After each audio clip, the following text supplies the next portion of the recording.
Americans' premiums could jump as much as 75%, some experts say. As a constitutional attorney and the Speaker of the House of Representatives, do you believe it's acceptable for any president to publicly or privately instruct their attorney general to prosecute a political opponent, firing a U.S. attorney if they don't bring charges because they don't think the case is strong enough?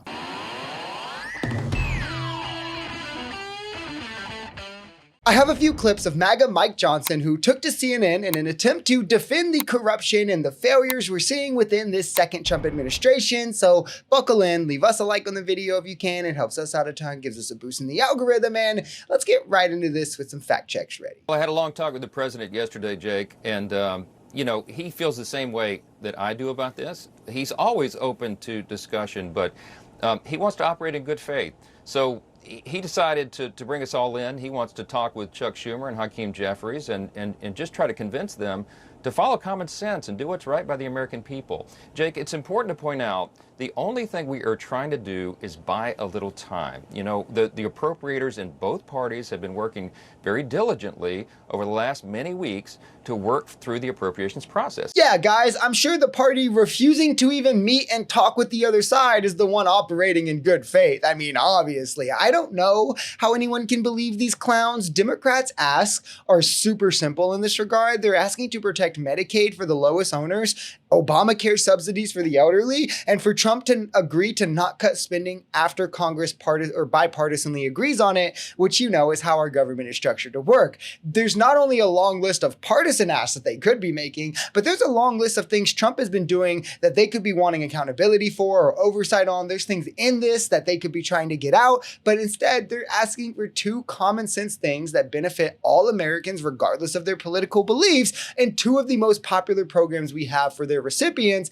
and for Trump to obey the Constitution. So radical. So just as a point of fact, it's against the law for non-citizens to get those subsidies. And if they expire, Americans' premiums could jump as much as 75%, some experts say, and consumers could start viewing those higher premiums as soon as October. Are you not worried at all that those people might blame Republicans for those healthcare costs, for the insurance costs going up?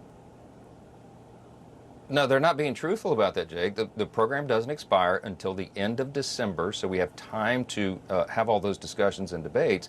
But yes, it is illegal for illegal aliens to receive health care paid for by hardworking American taxpayers.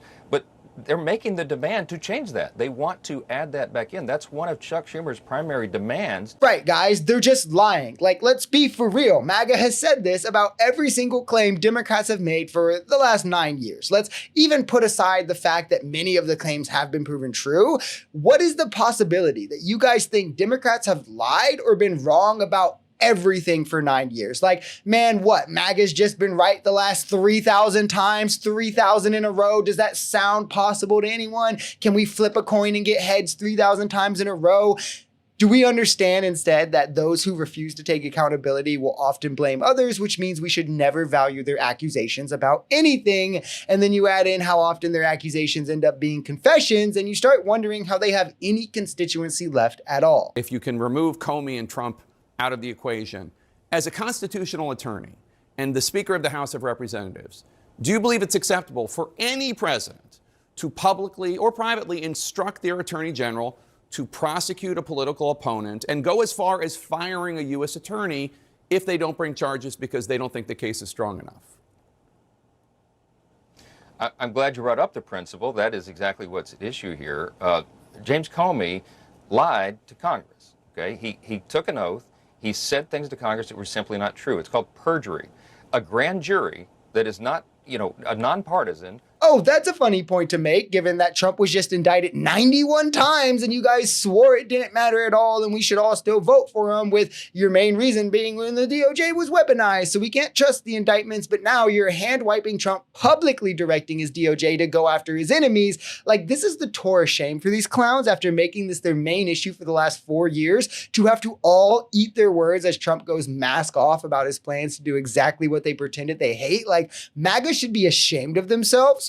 You should be ashamed of yourself, MAGA. And if there's not one, not a 50-state sweep, blue landslide victory for Newsom in 2028, I will never forgive these Trump voters. And I think I'll also take a handwritten letter also.